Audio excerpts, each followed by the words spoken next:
There's a lot of scumbags in the world.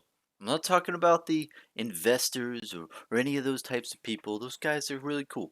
I'm talking about the people who steal trading cards from people who are just trying to have a good time out in the world, out in the wild at local game stores or people's houses or whatnot, man. It exists. And this is a really good time for me to bring it up and say, watch your ass, because a lot of times you'll be thinking that Flesh and Blood is a lot of fun to play and it's a great game and I like playing it, but man, you gotta look at your deck and you gotta realize that the cards can have a lot of value, and if you're not careful, I'm not saying you're asking for it, but you are incurring a higher level of risk than you probably should in certain situations. And at the time of this video right now, it's in 2021. We're gearing up for the skirmish events. I'm really excited for that stuff. But this is a really important time period for people to realize, man, that as people are going to more LGS events for Flesh and Blood, you gotta cover your ass.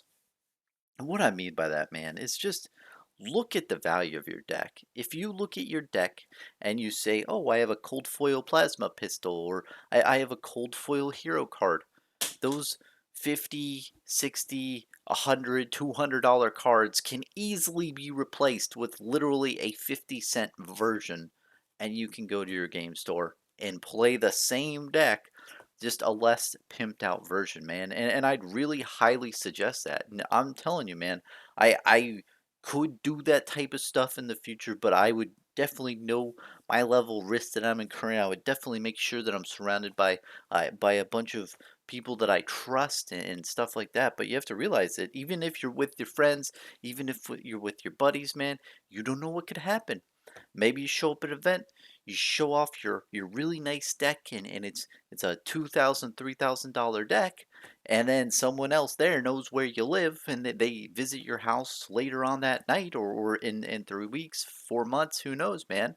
It's a thing. And there was a story a while back, and it kind of scared me. I heard that somebody over, I believe in New Zealand or Australia, lost a really good amount of cards. I'm telling you, man, top notch stuff. And I don't want to delve into the story. One, because I don't know the story really well. I just read a little thing, but I also don't want to dig into anybody's torment, man. And I hope that guy got his cards back. But essentially, what was stolen is all three Fable cards, first edition, and a Shiana deck. So I guess a Shiana and a deck of cards based around Shiana, which are all the specialization cards, which are probably a lot of money. So I mean, total value that was stolen as of this date in 2021, man, that must have been at least $20,000, probably a lot more.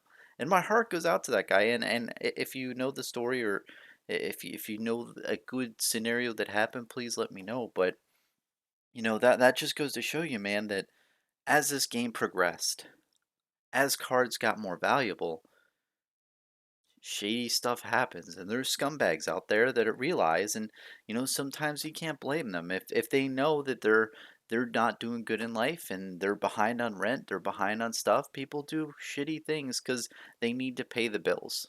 And when they know that they went to their local game store and a guy had $20,000 in this space amount of space, I mean, it was the choice is made, and that's crappy, and I hate that that happened, and my heart goes out to that person in the situation. But I just wanted to really discuss this, really go on a long rant, because really protect your ass when you're going to local game stores, and not just when you're in the local game store. So there's many different types of theft, man.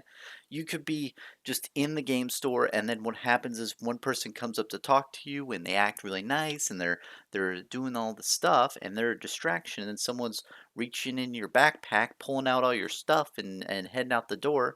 And then once you're done talking, you realize your bag is missing all your cards. Could have happened like that. Or you could be leaving the game store, going up to your car, and a guy comes out of the bushes, and you might think your technoplasma pistol is nice in your deck, but it doesn't compare to an actual pistol in real life. And in those situations, man, you're boned. I mean, you're in a situation where it's like, well, this is what happened. And I've been fortunate enough never to be in that situation ever, but I can't imagine the traumatic experience.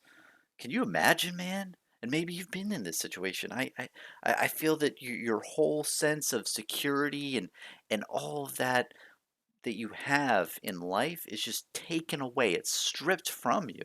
And really, imagine it would really change you as a person. It would make you more cautious for everything. Not only would you lose your cards, mind you, but you'd lose part of yourself. You would change as a person. And like I said again, I've never been put in this situation.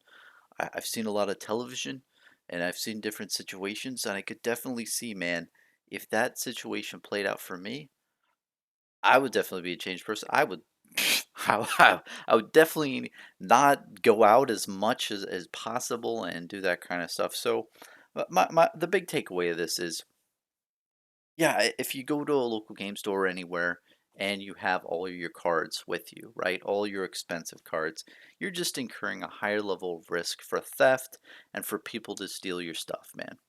And at the end of the day, you have to really ask yourself, is it worth me incurring this risk? If it is, go for it. But just remember that you're putting yourself in a situation and there's a lot of money in these cards, and the whole perception, the mindset isn't there for a lot of people, including myself. I mean, I've opened a lot of stuff in the past, and at the time, I was like, "Oh, gambler's gloves. This is good. This is a $60 card, cold foil." And time time changes all things, and that card is now 10, 10, 12 times what it used to be. So there's a whole mindset of, you might think, "Oh, well, my deck is only $200." But because of everything that's happened in the secondary market, card prices have gone to ridiculous amounts, and you might not realize, like, "Oh, wow, this deck that I have, it does have a legendary cold foil, and that's $1,200. And whoa, it actually does have Command and Conquerors and Rainbow foil, and that's spiking too. You might have all these cards that you yourself might not perceive as valuable because you purchased them for less than $100, like 50, $60. But now you might have a deck that's over $1,000, maybe $2,000. So it's just important to realize that, figure out really what you have in your deck, because honestly, there's a lot of those cards that can be easily replaced, especially with the unlimited products of Welcome to Wrath and Arcane Rising. And once all those get fully released out there, and there's tons and tons of product out there, the card prices are going to be reasonable, a lot more reasonable than what your cards are worth now. So I think that really there's a easy way to substitute out your deck if you look online and you purchase. And I know, man, it sucks. It sucks having all these different variants, and I'm with you, man. I have like a lot of cold foils and stuff, and I have a legendary equipment card, the tectonic plating for Bravo, the alpha version, and that is so cool. I'm so happy, and I've got a cold foil, but I'm never letting that leave this room. I mean, that that card is staying in this room, or staying really in my household for forever. I cannot ever see me taking that thing anywhere out of here, especially with a lot of other of my cards that I have that are cold foil or that are special. I'm keeping that where it is, man, because I realize that I don't want to go into a tournament or go anywhere with a ton of money on the table, because not you might not really see it as money, but there's all these other people that are coming into Flesh and Blood right now, and that will come into the Flesh and Blood of the future, and they don't see $60 cards on the table. They see $1,200 cards on the table. They see $600, $800 cards on the table, but you only see, like, 60, 70 card because that's what you paid for it. So overall, man, you gotta do you. I'll wrap this up. We're all adults. You got to make adult decisions. And you know what? I think as an adult, sometimes things are hard in life. You can't do what you want. You can't play with the nice foil cards that you want in life. What was me? But at the end of the day, for me at least, I think it's so much more peace of mind for me to play with my common my unlimited cards, my cards that aren't worth that much money in tournaments and in local game stores stuff because that is just really good peace of mind. And in reality, me recreating my decks with lesser variants, it sucks. I hate it, but I'd rather do that than just be in a parking lot late at night in the local game store area. Just think, oh man, is somebody waiting in the bushes for me and jump me? But now I'm thinking, well, I only have like $60. If they want my $60 deck, they can have it. And so yeah, just wanted to give a little PSA here because I know that a lot of people like to take their cards out and they don't realize that they have a lot of value in their stuff now. And the unfortunate thing is that we all got to be adults and realize. But anyway, don't mean to lecture. Just wanted to give out this little PSA here for you because I think it really is something that's really not looked into. And when more events start occurring, it's something that we we really have to be careful for because you are going to hear stories. There are going to be things where theft happens, where people get held up and things are taken. It's just gonna happen. It's the nature of the beast. It's a asset that retains value, so people are going to want to get that, and there is going to be shady and really bad stuff. So just gotta really understand the risk you're incurring and at times lower the risk. But thanks for watching, guys.